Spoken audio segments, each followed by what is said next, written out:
Lillah nahmaduhu wa nasta'inuhu wa nastahdihi wa nastaghfiruhu wa natubu ilaih wa na'udzu billahi min shururi anfusina wa sayyiati a'malina may yahdihillahu fala mudilla lahu wa may yudlil fala hadiya lahu ashhadu an la ilaha illallah wahdahu la syarika lahu wa ashhadu anna Muhammadan abduhu wa rasuluh la nabiyya wa la rasula ba'dah. Ya ayyuhalladzina amanu taqullaha haqqa tuqatih wa la tamutunna illa wa antum muslimun. Ya ayyuhan nas ittaqu rabbakum alladzi khalaqakum min nafsin wahidah wa khalaqa minha zawjaha wa batha minhuma rijalan katsiran wa nisaa'a wattaqullaha alladzi tasaaluna bihi wal arham innallaha kana 'alaikum raqibah. Ya ayyuhalladzina amanu taqullaha wa qulu qawlan sadida yuslih lakum a'malakum wa yaghfir lakum dhunubakum wa may yuti'illaha wa rasulahu faqad faza fawzan 'azima. Amma ba'du fa inna asdaqal hadithi kalamullah wa khairal huda huda Muhammadin sallallahu alaihi wasallam wa syarrul umuri muhdatsatuha wa kullu muhdatsatin bid'ah wa kullu bid'atin dhalalah. Kaum muslimin kaum muslimat yang dirahmati Allah Subhanahu wa taala, ahlan wa sahlan. Bersyukur kita kepada Allah pada hari ini, di pagi ini kita masih bisa menikmati hidup. Dan alhamdulillah kita mulai pula dengan rangkaian amalan-amalan yang mudah-mudahan mendekatkan kita kepada Allah dan mudah-mudahan pula membuat kita diterima di sisinya. Doa, harapan dan permintaan, dan dicatat amalan kesalehan dan diampuni segala kesalahan. Oleh itu mari kita bersyukur atas nikmat ini. Semoga dengan syukur kita menggunakannya untuk ketaatan kepadanya, dan semakin kita bersyukur semakin ditambah nikmat untuk kita. Salawat dan salam untuk Nabi kita alaihi salatu wassalam, yang memang mengajarkan kita semakin bertambah nikmat maka semakin kepada Allah semakin dekat. Ya, sebabnya semakin bertambah nikmat kepada Allah dia semakin dekat dan amalannya semakin meningkat. Subhanallah. Mudah-mudahan Allah mudahkan kita mengikuti dan meneladaninya. Salam dan salam mudah-mudahan juga disampaikan pada Ahlul Bait, para sahabat, para tabi'in, dan siapapun yang setia mengikuti sampai hari kiamat. Kaum muslimin, kemarin mati lampu ya Pak ya? Mati lampu kemarin? Iya. Sekarang hidup, alhamdulillah. Masih berkaitan dengan pembagian ilmu oleh Imam Asy-Syafi'i rahimahullah. Ada ilmu yang lebih khusus lagi. Kalau ibarat spesialnya, subspesialisnya. Ya, ada ilmu umumnya yang mesti semua orang bisa mengetahui.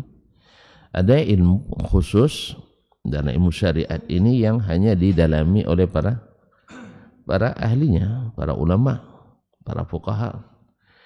Nah, di antara yang ahli itu ada lagi keahlian yang hanya sebagian dari mereka yang mengetahuinya.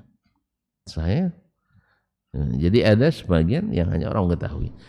Nah, yang ironisnya, yang khusus ini ada pula sebagian yang boleh dikatakan awam berbicara tentangnya atau mempelajarinya tanpa guru. Ya, seperti masalah yang akan dijelaskan oleh Imam Syafi'i ini.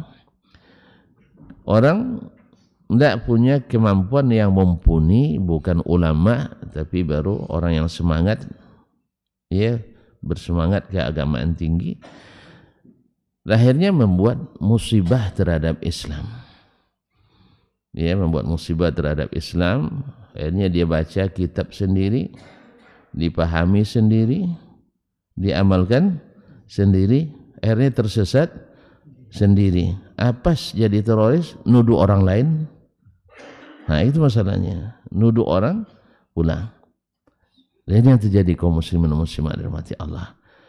Dengan teori ini bahkan ada yang berkatakan di dalam dan di luar negeri ciri teroris adalah sering baca Quran. Apa sebab? Karena banyak dari mereka orang hafiz Quran. Jadi Quran salah rupanya ya. Quran salah? Bukan. Tonton masih ingat tak Khawarij? Masih ingat? Tonton masuk tak? Ngakulah. Tahu tak Khawarij? Tahu kan? Kapan lahirnya? Tanggal lahir awak aja dah tak hafal kan? Mereka lahir di tengah para sahabat masih ada. Masih ada, kata Ibnu Sirin, ada 10.000 malaikat. Sahabat lagi masih hidup. Tapi kok bisa tersesat mereka? Nah, kenapa tersesat mereka?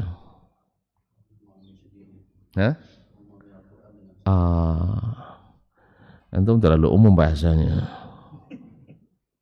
Takut ya. Kenapa? Padahal sahabat masih ada. Sahabat masih ada. Dan kita sudah sepakat, sahabat tidak pernah tersesat. Tidak satu pun personil sahabat, individu sahabat yang ikut jalan sesat. Tidak ada mereka yang terlibat aliran sesat. Nah, masih ramai lagi sahabat, puluhan ribu masih ada. Tapi kok ada umat yang bisa tersesat?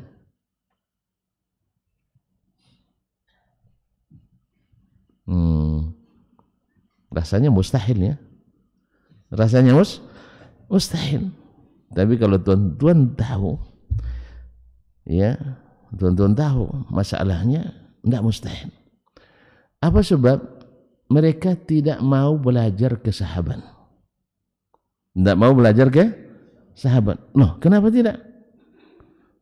Bukankah sahabat orang yang paling alim dibanding generasi selainnya? Kenapa mereka tidak mau belajar pada sahabat? Iya, kenapa mereka merasa lebih pintar dari sahabat? Tidak, mereka tidak bilang lebih pintar loh. Mereka tahu kok bahwa pintar itu bukan menyelamatkan. Banyak pintar menjerumuskan. Susah nerima nasihat. Nah, kenapa? Jawabannya sekarang atau besok? Wah, tidak sabar lagi nampaknya. Kaum muslimin dan muslimat dirahmati Allah. Jadi beredar isu bahwa sahabat itu Wahabi. Cayonya langsung. Masa ada, belum ada isu Wahabi waktu itu. Tidak ada isu Wahabi, belum ada. Saya hanya mencontohkan kondisi hari itu mirip dengan kita hari ini. Orang memerangi kebenaran dengan isu Wahabi. Sehingga nanti akan lahir sebuah statement pula. Rata-rata terorisme berakidah Wahabi. Subhanallah. Padahal orang-orang Wahabi di sana korban terorisme. Jelas? Alhamdulillah, bilang belum. Jadi isu yang beredar di masa itu memang mereka sahabat, tetapi tidak lagi seperti dulu. Paham tak? Mereka memang sahabat, tapi tidak lagi seperti dulu. Tidak ngikut Nabi lagi sallallahu alaihi wasallam. Subhanallah. Sepakat 10.000 nak ngikut Nabi. Kok percaya orang ya? Kok percaya orang? Tidak payah-payah membuktikannya Ustaz, kaum muslimin. Sekarang orang menuduh orang Wahabi itu kalau tak sepakat dengan orang lain dibunuhnya. Sah? Sah? Ada tidak yang menebar isu seperti itu? Banyak, berasal asap mulutnya. Padahal dia tiap bulan pergi umrah dan orang pergi haji. Media informasi terbuka dengan begitu mudah. Sah? Tak pernah nengok TV Mekah. Tak pernah nengok TV Mekah. Tak pernah. Subhanallah, tak ada satelit juga. Tak pernah nih menengok video tentang orang pergi Mekah. Tak ada orang sini yang pergi haji. La ilaha illallah. Ada orang Indonesia pergi haji tak? Harus pakai baju. Bahasa baju nampaknya berubah. Banyak. Indonesia jemaah haji paling banyak. Coba tanya semua jemaah haji tanpa kecuali setelah pulang ingin lagi naik haji atau taubat naik haji? Terus? Padahal yang berkuasa di sana siapa? Wahabi menurut versi mereka. Tapi ada yang percaya bahwa Wahabi itu kejam? Ada yang percaya? Banyak. Sahih? Banyak kan? Baik. Dengan zaman keterbukaan seperti ini masih banyak yang percaya Wahabi itu suka menghabisi orang. Padahal yang mengatakan itu pergi umrah tiap bulan, kadang-kadang 2 kali sebulan. Tapi relanya dia buat isu seperti itu. Sahih?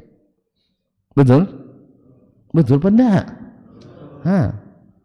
Kemarin saya di WA orang berpendidikan, bukan orang biasa. Orang berpendidikan dan aktif di perpolitikan. Masya Allah. Ini pendukung dakwah. Dia buat isu, kirim video ke saya. Seorang penceramah yang suka baleco. Tahu baleco? Suka memfitnah. Baleco maknanya memfitnah. Saya minjam istilah orang tuh. Nah, suka baleco. Apa leconya? Bahwa orang-orang Wahabi Salafi, ini mohon maaf karena diceramahkan, maka saya balas dengan kan tidak perlu ada sembunyi lagi kan, karena diviralkannya bahwa orang-orang Salafi Wahabi anti kitab turas. Anti kitab turas. Tahu kitab turas? Kitab-kitab klasik, kitab-kitab kuning. Tidak apa, dia baca kitab kuning lah. Paham? Begitu isunya. Nah, yang orang pendidikan ini, yang hebat ini percaya juga dengan isu itu. Buktinya dia maksa saya bahwa orang Wahabi kitabnya Syekh Muhammad bin Wahab, Utsaimin bin Baz, Albani. Nah, bocah ini. Akhirnya ada foto ukuran di rumah. Itu masa foto ukuran tidak banyak dah. Tapi kalau dijual bisa rumah. Rumah kadang Pak. Kalau ni hitung gue lah kurang pada 2 miliar lah. Ada tak boleh? Ada yang mau beli? Tak ada. Soalnya utang banyak ni mau dibayar. Kalau dihitung sekitar 5 ton ada lah lebih kurang. Nah. Jadi subhanallah, percaya dia orang pendidikan. Padahal tak payah mengaksesnya. Kitab Ar-Risalah, kitab kuning apa enggak? Putih Pak. Imam Syafi'i kitab turas. Coba lihat, kebanyakan yang memakai kitab turas adalah orang-orang yang mereka tuduh Salafi Wahabi. Yang suka pakai buku sekarang-sekarang itu mereka, yang tematik itu mereka sebenarnya yang nuduh. Sahih? Termasuk ustadz yang menuduh Nunci Diamat itu. Ada kitab, termasuk syekh mereka yang di luar negeri sana juga suka baca kitab kontemporer, tapi yang tertuduh Wahabi. Tetap juga banyak yang percaya. Apalagi yang orang-orang petinggi-petinggi yang tidak pernah belajar agama dengan baik, hanya dari artikel, dari makalah, karena kuliahnya pakai makalah. Yang paling hebat jurnal, bukan kitab. Jadi isu-isu seperti ini masih banyak yang percaya. Maka tidak heran, dulu kan belum seperti sekarang terbukanya informasi kan. Di zaman keterbukaan informasi seperti hari ini, masih banyak yang takicua dengan tarang. Lalu saya bilang, Ustaz, saya berangkat dulu ke Madinah dengan akidah yang saya tuntut di pondok pesantren Darun Nahdah Tawalik Bangkinang. Tahu? Pondok hebat apa enggak? Enggak ngaku teman-teman. Ini tamatannya. Iya, pesantren tertua di Riau. Alumninya banyak yang jadi pemimpin, jadi ulama. Taib. Nah, yang saya bawa waktu itu akidah sifat 20. Sampai di sana sering berdebat dengan Syekh. Kalau benar yang mereka katakan, yang tidak seakidah dengannya dilibas, masih hidup saya sampai sekarang? Hah? Masih hidup saya sampai sekarang? Enggak. Dia katakan, nah saya sekarang tidak dengarkan bohongnya penceramah ini atau apa yang saya alami. Mana yang saya benarkan? Hah? Yang bohong ini atau yang saya alami sendiri? Tadi yang saya alami. Alhamdulillah tidak pernah saya ditindas. Kamu kalau tidak berubah jadi Wahabi, minggat dari sini. Tidak pernah ada yang seperti itu. Justru mereka melayani segala subuhat yang kita sampaikan, lalu dijelaskan satu persatu detailnya. Akhirnya jadi jadi Wahabi dalam tanda petik ya. Jadi Wahabi. Nah, jadi kaum muslimin dan muslimat. Ada seorang syekh dulu pernah tonton, sudah pernah saya ceritakan, syekh besar dari Mesir. Wah, nampaknya tidak mau diansur kaji nampaknya. Asal dengar cerita memang suka. Tapi kisah ini nyata, yang menceritakannya langsung salah seorang dosen Jami'ah Islamiyah Madinah. Di rumahnya di hari Selasa, rumahnya di belakang kampus. Iya, masih ingat harinya. Tanggalnya saya lupa, Pak. Ya, tapi bisa dilacak tuh. Nah, beliau mantan imam Masjid Quba. Mantan imam Masjid Quba. Di saat kejadian beliau dekan Fakultas Al-Quran. Dekan Fakultas Al-Quran, tempat kuliahnya Ustaz Murtada Habibi, Ustaz Musyari Rashid, dan masih banyak lagi qari-qari dunia yang pernah kuliah di situ. Musyari Rashid kenal kan? Ustaz Murtada? Pura-pura nak kenal teman. Ya Allah. Nak selera internasional aja nampaknya. Kaum muslimin dan muslimat dirahmati Allah. Jadi ketika beliau jadi dekan, rektornya Syekh Abdul Aziz bin Billah bin Baz. Induk Wahabi. Coba lihat akhlaknya Induk Wahabi ini. Ya subhanallah, kaum muslimin. Terjadi perdebatan yang berujung pada pertengkaran antara Syekh Mesir ini. Beliau itu termasuk Syekhul Maqari al-Misriyah, syekhnya ahli-ahli qira'at Mesir, karena yang diundang ke sana mesti yang berisi kan ya, soalnya duitnya banyak. Gajinya besar. Tahu gajinya apa? Hah? Enggak usah gaji dia, gaji saya aja dulu misalnya, bandingnya. Kawan saya diangkat S1 jadi dosen, masih S1 jadi dosen, gajinya 4.500. Kecil kan? Kecil kan? Saya diangkat jadi dosen, sudah S3, besar sekali gajinya. Gaji pertama nih, sekarang enggak lagi, sekarang rahasia. Nah, iya masih hafal saya, saking besarnya saya hafalkan. 1.625.126,28 rupiah. S3. Kawan S1 hanya 4.000. Awak sudah S3, Masya Allah sudah 1.600.000 lebih. Iya. Demikian juga gaji di Mesir pasti lebih rendah dari di Arab Saudi. Nah, saya cerita, Dia bukan orang biasa. Kalau orang biasa tentulah kita kan, ini orang syekh, ahli qiraat. Kemudian jadi dosen di kampus Universitas Islam Madinah. Ikut-ikut pula bahasa akidah. Akhirnya tersandung dia.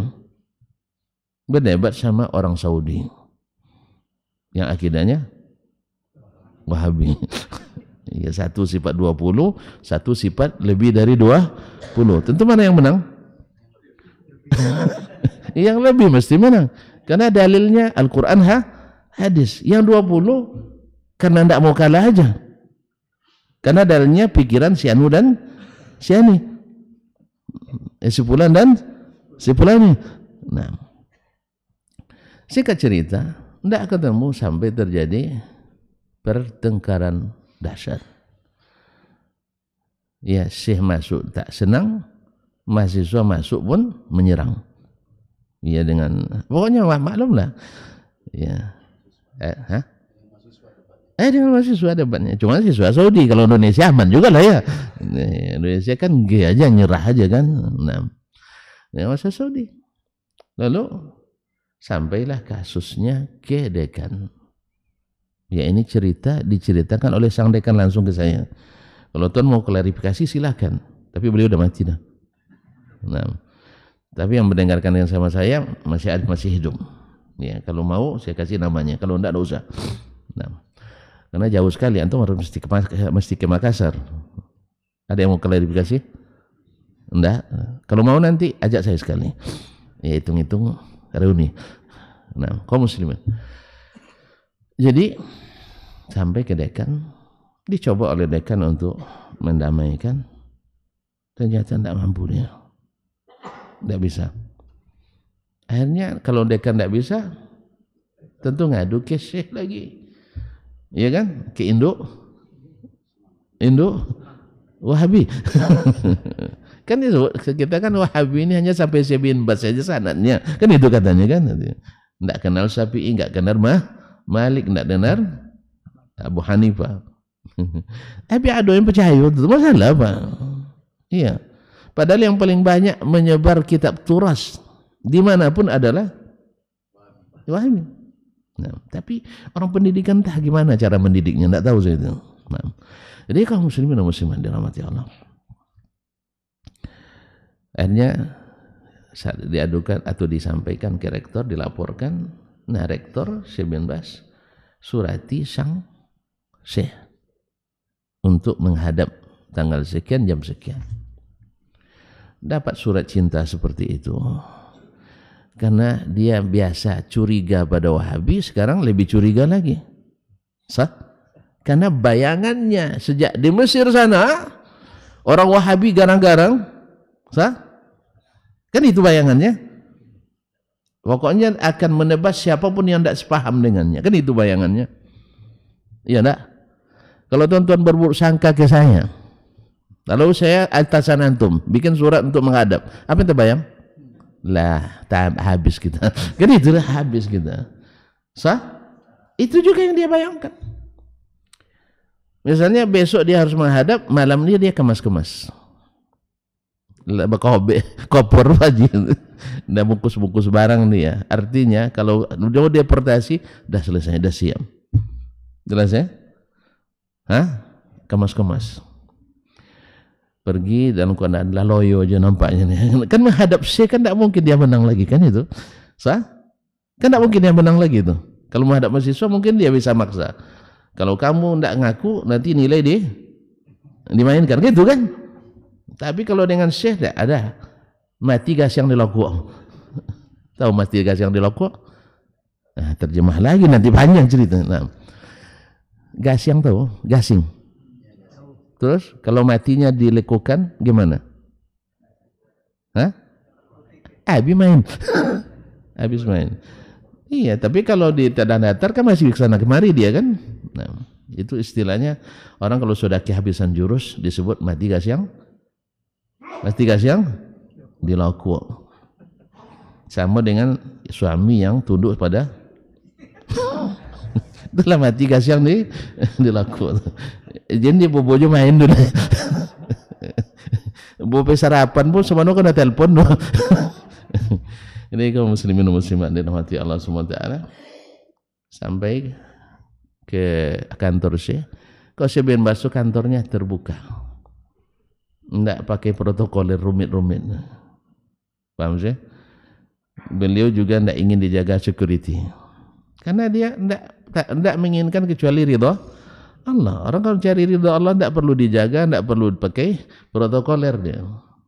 Tapi kalau kita banyak masalah tentu ingin diangkat, wah kantornya enggak. Beliau enggak. Nak mahasiswa, nak orang awam, nak siapapun datang bebas. Walaupun harus juga melapor ke sekretarisnya. Nah, dah masuk. Masuk, subhanallah. Kalau Bapak datang lawan, apa yang Bapak lakukan? Pasti tidak bisa menyembunyikan ketidaksenangan sah. Tapi subhanallah, Syekh mendengar assalamualaikum dari suara Syekh Muslim tadi, dia berdiri dari bangkunya. Padahal dia punya uzur sebenarnya. Dia buta kan? Syekh bin Baz kan buta.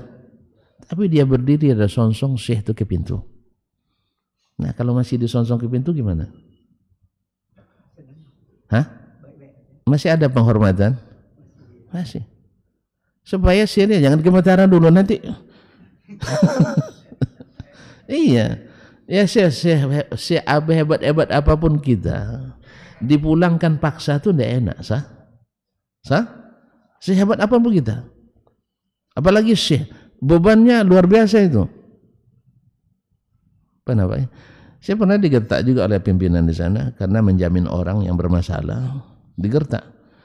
Dasman, di mana? Di rumah Syekh. Ngapain? Nulis disertasi. Khalas, hentikan itu. Saya kirim kepada Anda security kampus untuk menjemput. Kenapa? Mau dipulangkan. Wah, terkejut juga saya. Kenapa dipulangkan sih? Kamu menjamin sebulan. Memang saya menjamin orang. Dia nitip ijazah ke saya, nitip uang ke saya. Saya tolak. Ada orang nitip ijazah, nitip uang, ditolak. Hah? Terimalah Pak. Mana tahu nanti hilang dia kan dapat uang gitu. Enggak lah. Iya, saya kalau orang nitip uang ke saya syaratkan selalu. Syaratnya selalu saya buat. Apa syaratnya? Uang di tangan saya selalu panas. Kalau antum siap, uang antum saya pakai, saya terima. Kalau tidak, titip sama yang lain. Alhamdulillah, mau dia. Silakan Ustaz. Cuma dengan syarat pula. Tidak kalah pula syaratnya. Ketika saya butuh harus ada saat itu. Akhirnya takut juga kita pakai Pak. Jadi syaratnya lebih dahsyat. Saya terima. Akhirnya bapaknya bermasalah di kampus, saya ditelepon. Anda akan dipulangkan. Kira-kira gimana perasaan saya? Oh, tinggal setahun setengah lagi nak selesai doktor. Terbayang tuh Pak, doktor tak selesai, kan ya? Pulang tak sama bini. Habis itu dengan orang-orang bermasalah kita ekstradisi kan? Dikawal sampai ke pintu pesawat sama polisi. Paspor baru serahkan setelah sampai di negara. Banyak masalahnya. Tiba pulang moncong-moncong aja kan. Orang tidak tahu kita pulang dan sebagainya. Tentu banyaklah masalahnya. Gagal studi enak? Enggak. Akhirnya terpaksa saya. Sebab ada sebagian yang pernah dipulangkan ada masalah tertentu, pelanggaran. Kalau ini kan dihitung pelanggaran tapi gara-gara orang kan, karena jamin orang. Akhirnya itulah saya siap-siapkan barang juga, mandi bersih-bersih sekali. Iya mandi betul saya, sampo sampai 2 kali atau 3 kali sampo itu. Sebab kalau udah masuk tahanan kan mana ada lagi seperti itu. Pakai pakaian yang paling bagus, kemudian saya bungkus pakaian 2 pasang lagi untuk persiapan. Kemudian duit, tulis wasiat. Iya sampai sama istri. Kalau Abi tidak pulang nanti selamat jumpa di Indonesia. Nah, nanti untuk ongkos mobil itu kita jual. Tidak cukup nanti jual sebagian buku. Tidak cukup jangan minta sedekah di jalan nanti. Nah, pokoknya seketilah pergi. Pokoknya alhamdulillah. Ya, karena pejabat itu udah kenal baik dengan saya sebenarnya. Dia gertak aja. Ya gertak saja. Nah, habis itu baru dia buka baru kayak ini dan sebagainya selesai. Akhirnya saya jamin lagi nih anak itu, saya lagi yang jamin. Ya, tapi jaminan sekali ini memang dengan perjanjian. Bila dia mangkir lagi, Anda dipulangkan. Siap sebenarnya. Tidak losi dah Pak. Siap insyaAllah. Alhamdulillah. Karena dia mau studi ke luar negeri. Saya yang jamin dia pergi lagi ke tempat lain. Dikasih tiket lagi sama kampus. Intinya, Syekh berdiri. Lalu duduk. Nah, mulai mereka bercengkrama, bercerita, bersembang ya. Bercakap-cakap tentang ilmu, dakwah, pendidikan dan sebagainya. Tak menyinggung sedikit pun masalah itu. Mereka, Syekh bilang, yang menceritakan saya hanya curiga, saya lupa atau tidak ini. Jangan-jangan Syekh lupa. Tapi mustahil. Syekh itu subhanallah, sekali aja antum ketemu, hafal dia suara antum. Hafal nama sekali. Diceritakan oleh Syekh Jupri rahimahullah, pendiri Al-Furqan. Saya ketemu sekali, datang ke kantornya. Setahun setelahnya saya datang lagi, assalamualaikum. Waalaikumsalam, ya Syekh Jupri. Langsung paham dia. Hafal langsung. Subhanallah. Hafal dia. Tidak lupa nih. Subhanallah. Jadi tidak mungkin dia lupa. Pasti dia punya strategi. Betul, dah 2 jam cerita, tidak sedikit pun menyinggung. Akhirnya saya bilang, kan tamu banyak di luar kan? Akhirnya saya bilang, Syekh, mungkin antum punya kesibukan lagi, banyak tamu, boleh tidak kami minta izin? Aku oleh Syekh, oh ya silakan, tidak apa-apa. Oleh Syekh bin Bas yang buta itu, induk Wahabi itu, diantar Syekh Mesir itu sampai ke mobil. Tambah lagi ya. Hah? Ada orang kejam seperti itu. Disepak aja begini-begini gitu. Diantar sampai ke mobil. Ya, sampai di mobil nak masuk, dikusuk punggung Syekh Mesir itu oleh Syekh bin Bas. Syekh isbir. Harus banyak bersabar. Ta'rifun anna syabab syadidul hamasa. Yang namanya anak muda itu kan semangatnya menggebu-gebu. Jadi jangan ikut pula kita yang tua-tua ini menggebu-gebu. Sabar ya Syekh. Subhanallah. Itu ibarat salju di padang Sahara. Ya. Jadi bukan caci maki, bukan justru fitnah seperti dalam ceramah tadi. Ya, dalam ceramah itu kan kalau tidak ada bosan berzikir bilang Wahabi jahat, Wahabi nakal, Wahabi sesat. Sama pahalanya dengan zikir.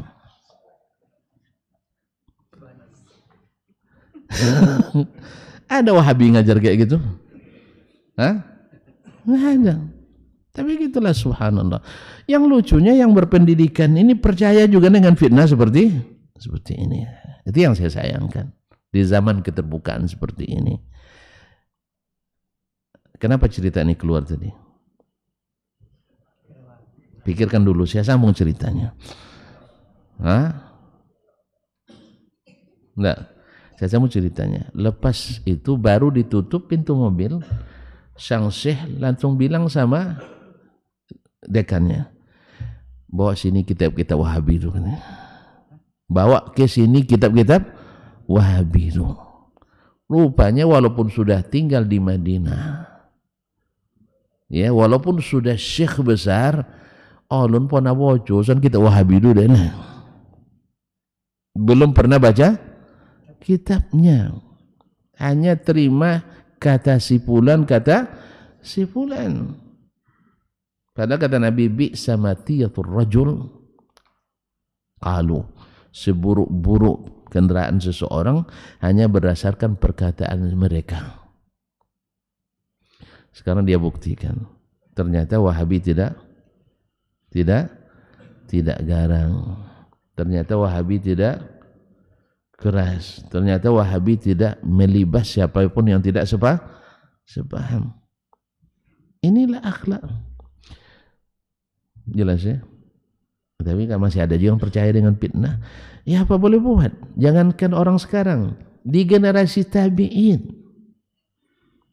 Dan yang percaya itu orang-orang hafiz Quran. Orang-orang yang selalu menghidupkan salat malam dengan salat tahajud. yang menghidupkan siang dengan puasa sunat. Sampai Nabi katakan tahqiruna salatakum ila salatihim. Kalian akan merasa minder bandingkan salat kalian dengan salat mereka. Wasiyamakum ila siyamihim. Puasa kalian akan ketinggalan dibanding puasa mereka.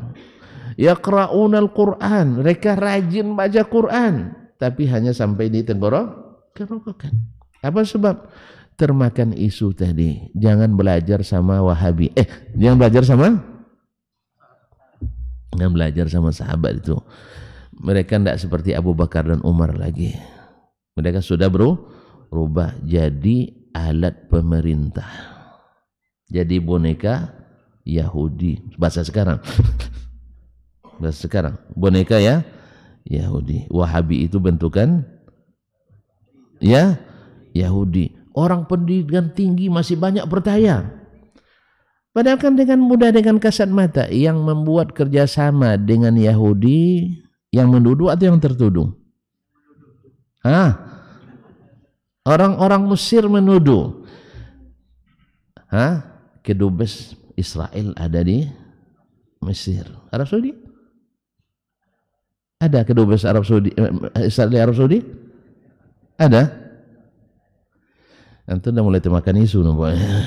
Nah, Turki, ulama-ulama Turki misalnya menuduh Wahabi bentukan Yahudi. Tetapi di Turki ada kampung khusus Yahudi. Seperti kampung Melayu di Jakarta misalnya. Ya kan? Kampung Medan di Kampung Medan di Malaysia dan sebagainya. Mereka hidup terlindungi. Iran menuduh Wahabi bentukan ya Yahudi. Di Iran orang Yahudi lebih bebas daripada ahli sunnah beribadah. Sebutlah negara manapun yang menuduh Wahabi bentukan Yahudi, mereka kerjasama dengan Yahudi. Sedangkan yang dituduh tak pernah sejak berdiri sampai hari ini tidak pernah membuka kerjasama diplomatik dan politik dan ekonomi dengan Yahudi. Itu namanya ramat nibida ihawan salat. Lempar batu sembunyi badan. Bukan tangan lagi, sembunyi badan. Hilang dia, siapa tadi payah nyarinya. Ya, maling teriak. Lalu dibuatlah foto-foto, yaitu perundingan antara Syarif Hussein dengan Inggris, tapi dibuat narasinya Syekh Muhammad bin Abdul Wahab. Padahal itu adalah Syarif Hussein yang dulu menguasai Mekah sebelum Arab Saudi berdiri, kemudian tersingkir sehingga membentuk negara Jordan dan dijanjikan oleh Inggris untuk mendapatkan Irak. Jelas? Nah, fotonya diambil foto mereka, tapi narasinya menjadi Syekh Wahabi. Jadi itu dia. Kalah Messi lawan Ronaldo, yang salah Wahabi. Ya. Ditabrak orang harimau di jalan tol Malaysia, yang salah Wahabi. Terjadi kasus sodomi misalnya di Pakistan, orang Ordi Bandi atau yang lain-lain, yang salah Wahabi. Kalah jagonya jadi presiden, yang salah Wahabi. Semuanya salah Wahabi. Makan dia, bersin dia, yang salah Wahabi. Yang anehnya, yang parahnya, yang termakan isu ini, yang termakan isu. Maka saya katakan, saya percaya dengan video yang antum kirim atau percaya dengan apa yang antum lihat dan apa yang saya alami. Tentu saya tidak mungkin percaya pada pendusta-pendusta itu. Sahih? Jelas? Nah, masuk kita ke kaji? Iya, karena masalah ini sekarang berbicara masalah jihad, sampai orang mewanti-wanti masalah jihad jangan dibahas. Dikira oleh mereka kalau tidak dibahas jadi solusi terbaik. Justru kalau tidak dibahas dan diperjelas, nanti orang bikin konsep jihad masing-masing. Ya, seperti yang sekarang nih, jadi pakar teroris pula dia. Dia sudah jadi teroris, karena salah baca, salah paham, belajar sendiri, tidak belajar kepada ilmu yang benar, akhirnya menuduh siapapun baca kitab itu, karena kitab itu dia yang baca, akhirnya yang baca kitab itu pasti jadi teroris. Apalagi kan banyak yang mancing di air keruh. Pokoknya asal buruk mesti Wahabi. Kalau baik, itu. Subhanallah, kaum muslimin dan muslimat dirahmati Allah. Ya, kalaulah di generasi tabi'in saja bisa takicurinan tanang. Ketika mereka dikelompokkan, tidak boleh dengar dari sahabat, karena sahabat sudah jadi Wahabi, maka mereka membatasi diri. Akhirnya Ali bin Abi Thalib radhiyallahu anhu ingin mereka selamat, walaupun mereka memerangi, tapi diberikan hujjah pelajaran dulu dengan ilmu. Diutuslah siapa yang paling pas diutus, tentu yang paling mereka hormati. Mereka walaupun pasti menghormati keturunan Nabi alaihissalatu wassalam yang tak terlibat di pemerintahan. Lalu kalau tiba pemerintahan mereka ada curiga. Diutuslah Abdullah bin Abbas radhiyallahu anhuma yang keilmuannya diakui. Datanglah Abdullah bin Abbas ke tempat markas mereka. Ya, karena Abdullah bin Abbas kan tidak ikut di maka mereka mau mendengarkannya, tapi masih tetap dengan hati-hati. Sebab ini terindus dekat dengan Wahabi. Nah, dekat Wahabi. Akhirnya Abdullah bin Abbas pertama meyakinkan mereka, kalian yakin tak saya ini masih muslim? Itu yang pertama, karena bagi mereka sahabat banyak yang sudah murtad. Dalilnya Al-Quran. Wa man lam yahkum bima anzalallah fa ulaika humul kafirun. Tentu nanti kalau sudah Abdullah bin Abbas sudah kafir, mau mereka dengar lagi? Pasti enggak. Nah, orang-orang yang terlibat sekarang ini di Indonesia yang ngajinya bawa trompa ke dalam rumah, ya cirinya bawa trompa dalam ngajinya, bawa trompa dalam, enggak paham, enggak pernah ikut dia. Tuan, sandalnya disimpan ya? Sandalnya disimpan? Tuan masuk masjid tadi, sandal disimpan, bawa ke dalam. Alhamdulillah. Masih di luar kan? Taim. Diliput malah. Diliput malah.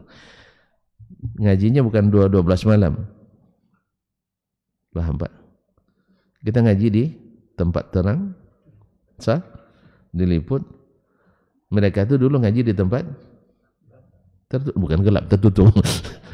Di tempat tertutup, di saat orang sudah pada tidur, sendal dibawa ke dalam rumah. Nah, disamakan pula asal karena yang dibaca buku tertentu. Nah, setiap orang baca buku ini pasti teroris.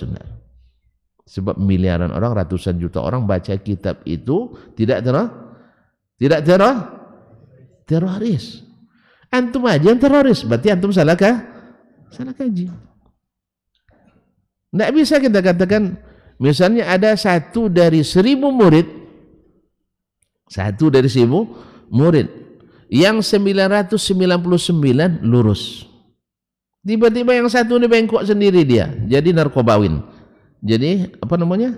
Narkoba, terlibat narkoba. Boleh tidak antum katakan itu gurunya Ustaz Dasman itu pernah saya ngajar narkoba? Gue tuntut dengan saya. Pernah saya ngajar narkoba?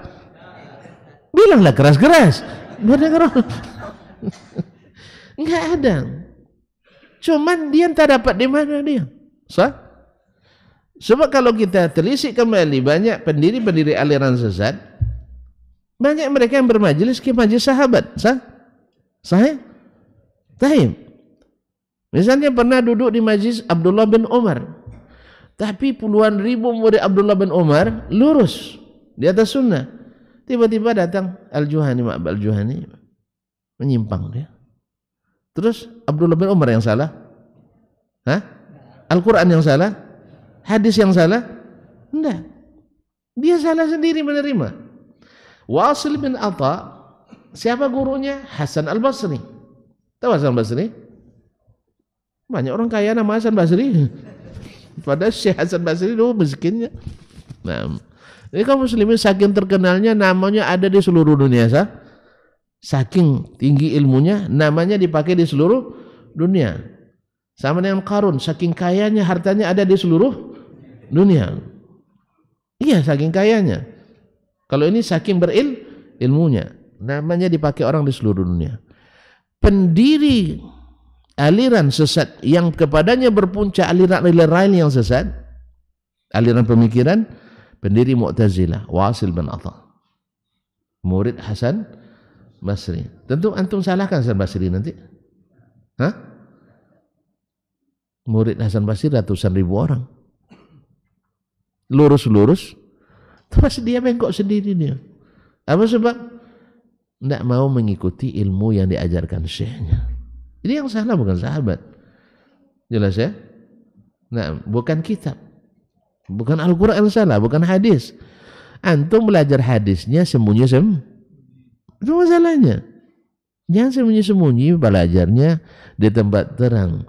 Dan ketika salah dikritis dengan dalil, cepat kembali pada kebenaran. Tapi kalau digitik dengan nafsu, ya itu apa dilayani? Ini kan ada yang bilang pasang kopi aja lurusnya, itu apa hubungan ilmu dengan pasang kopiah? Iya, kan kita kadang-kadang kan tahu tuh kopiahnya begini kan. Cuma masuk kritik juga, kopi ada luwirnya, cuma ada ilmunya. Subhanallah. Yang begini ini kan tidak perlu dilayani. Atau dibilang ini lah pandai sholat ganya. Awak lah kalau dokter lalu pandai nyanyi sholat lah. Dan sebagainya. Jadi kaum muslimin yang dirahmati Allah, mereka sudah diisi subuhat bahwa sahabat sudah berubah, tidak seperti zaman Nabi sallallahu alaihi wasallam lagi, sehingga tidak mau belajar. Maka Abdullah bin Abbas katakan, kalian masih menganggap saya muslim? Ya, kalau tidak muslim tak apa lagi? Sah? Iya. Tidak mungkin mereka terima nasihatnya. Akhirnya mereka bilang, iya. Kalian tahu enggak atau masih percaya enggak saya masih berilmu? Mereka anggukkan, iya. Iya kan? Masih yakin enggak saya sebagai Ahlul Bait Rasulullah? Ahlul Bait. Masih. Taib. Mau enggak kalian mendengarkan saya? Mau. Nah, siapa orang yang paling tahu tafsir Al-Quran? Tentu Allah sendiri. Setelah Allah siapa? Rasulullah sallallahu alaihi wasallam. Nah, apa yang kalian kritik terhadap Ali bin Abi Thalib sehingga kalian hendak membunuhnya? Kalian mengafirkannya. Lalu disebutkan dia bertahkim kepada selain kitabullah. Lalu dijawab oleh Abbas, bukankah Allah sendiri menyuruh kita mengambil hakim dari manusia? Sah? Ketika terjadi perselisihan suami istri, apa yang disuruh Allah? Wabtaghi hakaman min ahlihi wa hakaman min ahliha. Cari hakim dari keluarganya, hakim dari keluarga perempuannya. Sah? Terus Allah sendiri bolehkan, kenapa kalian melarang? Ketika orang yang sedang ihram membunuh buruan, binatang buruan, siapa yang memutuskannya? Disuruh lagi cari orang yang ahli dalam masalah itu untuk membandingkan, untuk mengukur binatang apa yang pas untuk gantinya. Sah? Karena ada diatnya atau ada damnya. Bukankah itu juga kembali kepada hukum manusia? Allah membolehkan, kenapa kalian tidak bolehkan? Dan seterusnya. Kemudian sampai ilmu kepada yang coba dengarkan. Ya, kalau mau belajar dengan benar kepada orang-orang yang berilmu dan besar, mau buka telinga dengan dalil, akhirnya 3.500 orang kembali ke jalan yang benar. Tetapi sebagian besar tidak mau. Apa sebab? Ada keterikatan. Nah, ada keterikatan. Nanti apa kata dunia? Ya, apa kata dunia? Tapi lumayan 3.500. Sahih? Lumayan. Dalam satu riwayat lain 35.000 orang. Tapi yang paling dekat adalah 3.500 orang. Sah? Jadi kadang-kadang berapa banyak Syekh tadi setelah membaca kitab-kitab yang ditulis oleh pendiri Wahabi menurut mereka, Syekh Muhammad bin Abdul Wahab, yang selama ini belum dia sentuh, belum dia baca. Hanya menilai dengan katanya, video-video fitnah tadi dan sebagainya. Akhirnya dia baca, dia telah, alhamdulillah akhirnya menjadi dai Wahabi. Menjadi dai Wahabi. Sama dulu orang jahiliyah ketika mendengarkan isu dari kafir Quraisy, katanya sah, sehingga sampai ada yang sumbat telinga datang ke Mekah. Padahal dia seorang kepala suku, ya, Amr bin Tufail ad-Dawsi. Ya, sampai di Mekah, hati-hati ya, Mekah tidak aman lagi. Kenapa? Muhammad itu. Kenapa Muhammad? Dia kan amin. Iya, tapi tidak seperti dulu lagi. Tidak seperti dulu lagi. Coba bayangkan, Nabi Muhammad berubah. Jadi jangan heran kalau kita dituduh tidak seperti dulu lagi. Padahal aku masih seperti yang dulu. Masih baca buku. Dan kitabnya masih kitab kuning. Kitab turas. Lalu antum percaya dengan orang yang bilang saya tidak pandai baca kitab turas. Tapi kalau antum bilang si fulan lebih hebat dari saya akuilah, tidak apa-apa lah. Saya akuilah. Tidak apa-apa Pak ya, ngaku kehebatan orang tidak masalah. Si fulan lebih hebat hafalannya dari antum, ya saya akuilah. Tapi kalau antum saya bilang saya tidak pandai, itu mana saya nak ngaku? Apalagi yang bilang tidak pandai bahasa Arab. Yang bilang itu tidak pandai bahasa Arab.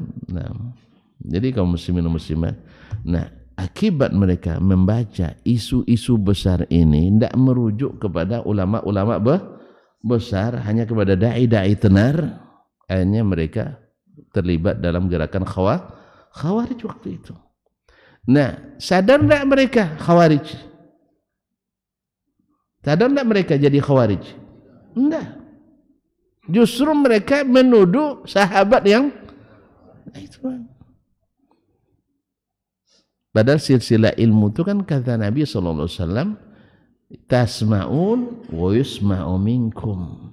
Kalian dengar dari saya, nanti orang dengar pula dari kalian. Sekarang enggak, mereka putus itu.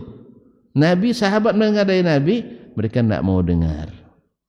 Makanya yang mau dengar dari Nabi jadi orang ahli sunnah. Yang tak mau dengar dari sahabat jadi ahli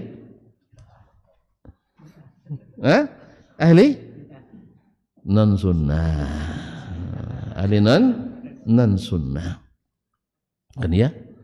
Yang mau dengar dari sahabat jadi ahli sunnah dia. Karena yang disampaikan sahabat mesti sunnah Nabi alaihi salatu wassalam. Tapi yang tak mau dengar dari sahabat jadi ahli non sunnah. Lahir Mu'tazilah, ahli non sunnah. Lahir Qadariyah, ahli non sunnah. Lahir Khawarij, ahli non sunnah. Coba lihat, belajar pada sahabat atau bukan? Enggak. Mereka ketemu sama sahabat, iya, ketemu dengan sahabat, tapi ilmunya diambil dari sobat, bukan sahabat. Jadi itu kaum muslimin dan muslimat dirahmati Allah. Wajarlah kalau orang hari ini ketika belajar ayat-ayat tentang jihad seperti ini masalah khawasul khawas. Ya, Imam Syafi'i mengatakan sebagian dari al-khassah yang hanya memahaminya, sebagian yang lain tidak diwajibkan untuk membahasnya. Ini tidak baru kelasnya kelas umum, tapi sudah masuk bab yang subspesialis. Subspesialis. Akhirnya apa? Ya, sedang operasi, ya habis ilmunya. Orang pasien sudah sedang operasi itu, apa kan dibuat. Akhirnya banyak yang mati akibat itu. Ya. Karena ilmunya hanya ilmu kelas umum. Ini yang dioperasi kelas khusus. Hanya bicara pada hal yang bukan bidangnya. Tapi kaum muslimin dan muslimat, lalu Imam Syafi'i rahimahullah membahas, tapi karena waktu kita sudah ya, ini memang perlu mukaddimah untuk bahas masalah ini, Pak. Sensitif sekali. Sebab banyak orang mengatakan jihad tak boleh dibahas, kan ya. Tentu mukaddimah ini penting. Ya, minimal bagi saya. Ya, kalau tuan-tuan menganggap tidak penting, nanti baru tahu tuh. Ya, sangat penting sekali. Kalau tidak dibahas dengan para ahlinya, itu seperti Imam Syafi'i ini, nanti jadi teroris seperti itu dia. Akhirnya nanti dikiranya setiap baca kitab risalah bakal jadi teroris. Ya. Ini yang namanya kesimpulan yang sangat prematur. Ditambah lagi para pembisik yang biasanya membusukkan. Ini para pembisik itu selalu bawa yang busuk-busuk. Makanya pada petinggi antum nanti jangan ambil pembisik, tapi ambil penasehat. Karena nasihat itu terang, jelas. Disampaikannya depan umum tidak ada masalah. Tapi kalau pembisik itu sini dulu. Ya, ini apa namanya? A1 nih katanya. Dari sumber yang dapat dipercaya. Rupanya pengkhianat. Iya, masa hasil rapat dibocorkan itu orang yang dipercaya atau orang yang tidak dapat dipercaya? Dapat dipercaya. Ini presiden rapat di kantor kepresiden di istana kan? Iya, dia bilang ini hanya konsumsi khusus. Yang namanya rapat bil amanat, sah? Kata Nabi, al-majalisu bil amanat. Majelis itu harus jaga amanahnya. Setiap orang yang jadi orang khusus kalau membocorkan itu pengkhianat. Lalu dikatanya ini sumber yang dapat ini sebenarnya sumber yang tak boleh dipercaya karena dia membocorkan rahasia-rahasia. Tidak boleh. Jadi kaum muslimin dan muslimat dirahmati Allah. Makanya penasihat diambil bukan pembisik. Pembisik ini banyak membuat pembusukan. Ini keputusan kita nanti tidak harum baunya. Kebijakan kita tidak bijak jadinya. Sehingga seharusnya jihad itu bukan dilarang dibahas, tapi harus dibahas oleh yang ahli. Makanya harus merujuk kitab ulama yang kita sepakati dia ulama seperti Imam Asy-Syafi'i rahimahullah ta'ala. Maka dia akan menganjurkan masalah ini ilmunya orang-orang yang lebih khusus lagi. Tidak semua ulama mesti memahaminya. Dan itu tidak aib baginya kalau dia tidak paham. Nah, kalau tidak paham masalah jihad, jangan bicara masalah jihad. Nanti jadi orang jahat. Jadi orang jahat. Udah Pak? Berarti ada kesimpulannya ya. Bahwa masalah ini penting dibahas. Cuma mukaddimahnya harus panjang-panjang dulu. Biar penasaran. Ya Pak? Jumpa lagi pekan? Enggak, pekan depan. Masih insyaAllah. Aman. Karena saya berangkat siang. InsyaAllah siang berangkatnya. Jadi subuh masih ada. Semoga umur masih panjang. Gimana? Kita stop dulu atau sambung lagi? Enggak, pilihan ke antum nih. Hari ini kan hari libur, sah? Enggak lama, 1,5 jam cukup lah. Iya kan? Kita lanjutkan. Kalau tengok senyumnya enggak setuju. Ya, senyum dipaksakan. Mohon maaf ya. Mohon maaf kan, saya enggak sambung lagi. Ini salah saya ini. Mohon dimaafkan. Terima kasih. Sampai jumpa kembali. Wabillahi taufiq wal hidayah. Wa subhanakallah bihamdik. Asyhadu an la ilaha illa anta astaghfiruka wa atubu ilaik. Wassalamualaikum warahmatullahi wabarakatuh.